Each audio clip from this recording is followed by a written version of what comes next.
In a season in which we thought there would be tons of parity, we are left with the 4 top seeds in Thursday night's semifinal. Welcome to the quarterfinal post-game show presented by Body by Ryan Fitness.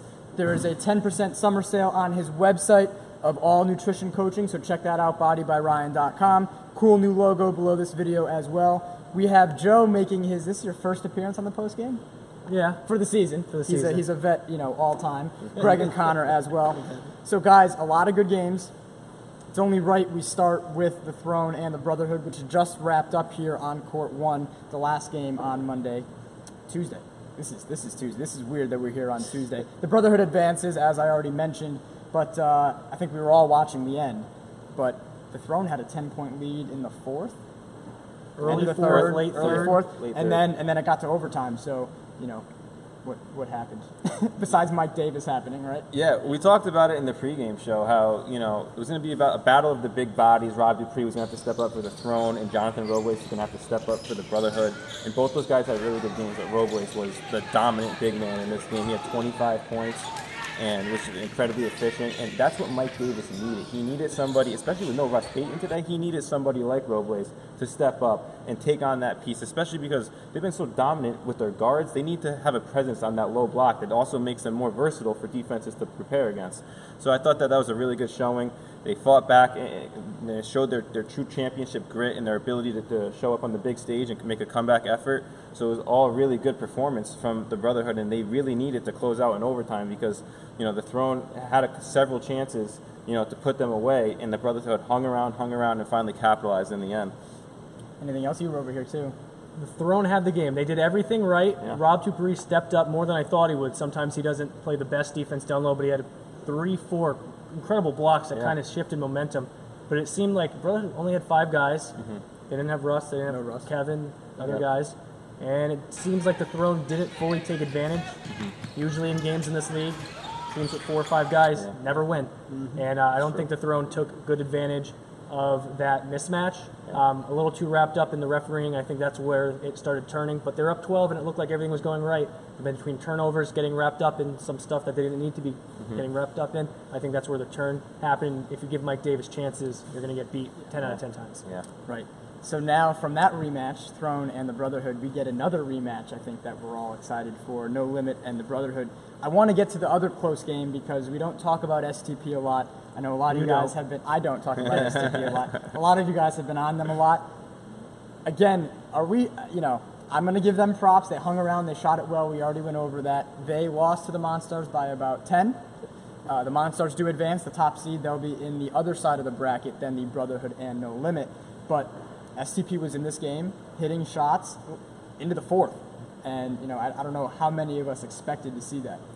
It was impressive. I mean, that was the best game I've ever seen STP play without arguably their best player, and Mike Slattery. And they shot the ball from outside, lights out.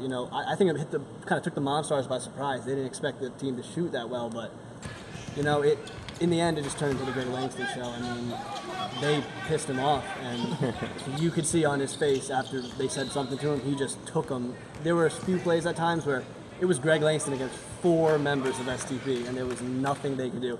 But my hat's off to them. Joe Catt played an amazing game down low. He had probably 20 rebounds. I mean, I was very impressed with this STP team, and just like we said in the pregame, it's just the luck of the draw. They get the Monstars. Yeah, so now, I think that's enough on STP, right? Sorry. So now the Monstars, the top seed, we have No Limit and the Brotherhood on the right side of that bracket. Let's go to Team Moose and the Flint Tropics.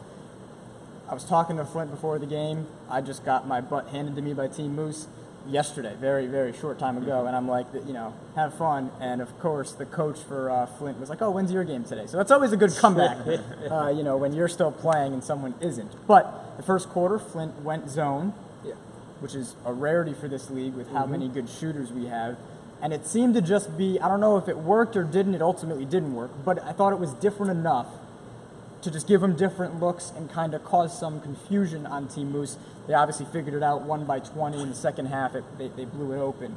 But I thought Flint, obviously again without Mike Pizzuto, but I thought they, showed, and they already said that they're coming back, which is awesome. So they already showed that they're here to stay and cause some waves. They did this season and in the future. Yeah, I mean, we talk about Mike Pizzuto. Matt Sir and Mike Duan are two very good players in this league. I mean, hats off to the Flint Tropics. I love their team all year, and I mean, they played a great game. But again, they just ran into Team Moose. The way Team Moose moves the basketball and plays defense is arguably unrivaled in this league. I mean, that zone took them out of, I guess, their rhythm for a little bit. But then a quarter later, they discussed it, and after the half ended, it looked like a brand new ball game out there. And it just shows how great of a team Team Moose is. They can pass, they can play defense, they can even shoot. And Kevin Blake shot 4 for 5 from 3 today.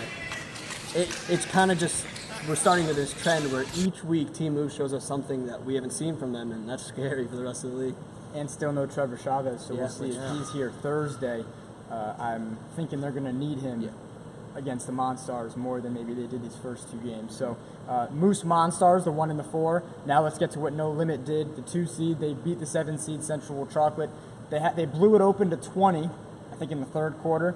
And then you look up, and halfway through the 4th, Ronte's calling timeouts because he's like, it's a 12-point game. You know, everyone realized they were making a mini run. Ultimately hold them off, and No Limit advances. But Carmine was doing his thing. I thought Pratt had a couple good looks, but Central Chocolate, the 7 seed, they had the same record as the 3 seed. They were 6-3. They were 1 game behind. They were going into that final week with a chance to be the 3 seed. So all of that going on, they were not a true 7 seed, and I thought they had a pretty good year for starting 0-2. Let's not forget, this is a team that started 0-2. Yeah, they turned their season around real quick and eventually rose to the top as one of the best teams in the league. But tonight I really saw some weaknesses in their ability to run the floor. No Limit literally ran them out of the gym. And something to pay attention to with the Central Chocolate team is, I don't know if you guys ever realized, when Nick and Carmine almost never leave the floor. They're constantly on the floor, and while that's always benefiting having those 2 stars on the court at the same time, they get tired. Especially against a team like No Limit, their mission is to run. You got guys like Terrell and Rashawn Hendricks who are so fast, and then you supplement them with Jalen Graham, who might be even the fastest player in the league. It's like, how do you run with this team and also stop them, on the defensive end when they come into a half-court set where they're also very good? You know what I mean? So I just saw that, they didn't have enough depth on the Central Chocolate team to really compete in a track meet against No Limit tonight. Right, so now let's get to the Final 4. As we've already mentioned, we can go down the line a little around the arc style. Monstars, Moose, No Limit, and the Brotherhood. I think both matchups are going to be awesome. I went into this saying, in a perfect world, which game would you want to see? Just plop it on the court and run, and I think both of these qualify for that. Give me a key to one of these games that you're looking to as far as, what's going to determine who advances to the finals. Putting Joe on the spot, I love it.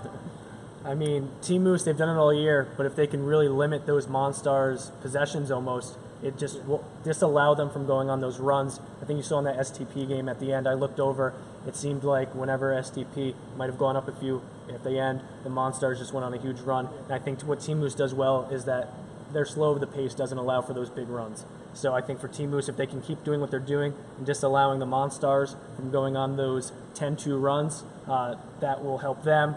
I picked Moose on my bracket in that game, so I'll just say the key for Team Moose to go to the finals there. I mean, I picked No Limit, so I'll pick No Limit. I really think it's Ty Sands. He played great defense on Mike Davis. They're going to need it. I want to say my prayers are with Russ Payton. I know he lost his grandmother, so my prayers are with him. But I'm sure he'll be back that game, and I'm sure he'll be ready to play. But I just think Ty Sands is a difference maker that No Limit has always had Terrell, always had Howie. Now they add Rashawn, they add Jalen, but I think Ty Sands is just a huge difference maker for that No Limit team, and we'll be able to take them over the hump and bring them back to the finals. Yeah, and I'm going to go with that Monstars Moose game. Something you already talked about is Trevor Chavez going to show up, because I think that he's they're already a great team. There's no question. Whether he's there or not, they're going to be a great team and they're going to be competitive. But when he's on the court, he's a tower down low. It's really difficult to score on him. And then when he's running down the floor, he's also a huge target for alley-oops. He makes it really easy for his teammates to give him those lobs, and he throws them down with ease. So if he shows up, he's going to be a presence down low, a presence that Greg and Eric, haven't really seen yet this year. So I think that he's going to be a key for the Monstars if he shows up next week. So we have one of the semifinal matchups being a rematch from Week 8. Monstars and Moose haven't played, and I know Larry was already talking about, we haven't played this team. It's going to be the first time playing them, so that goes both ways for Moose and the Monstars. We'll have semifinal previews up on the site. Hopefully tomorrow. It's a short week. It's a 3-night week, Monday, Tuesday, and then these semifinals will be on Thursday, either at 8 and 9 or 9 and 10. I don't know the times yet. Hopefully we can get them bumped up.